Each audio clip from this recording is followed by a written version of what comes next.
કરવું છે ને કપામાં પડે હવે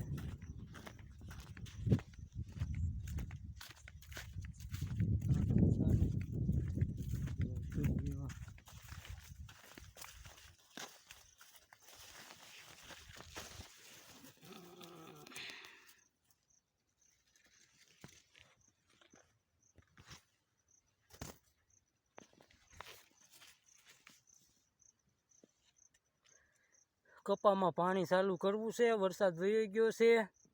જમીનો બધી ફાટી ગઈ છે હવે એટલે નોઝલના હાંધા બાંધા કરી નાખવી અને પાણી કપામાં ચાલુ કરવું છે હવે ભાદરવામાં વરસાદ જોતો હતો ને વરસાદ વહી ગયો ને આંબાલાલ કાકા હવે નળ ક્યાંય ચાલુ કરતા નથી કીધું છે નોરતા આવે છે નળબર ચાલુ કરો આંબાલાલ કાકાને આમ તો તમે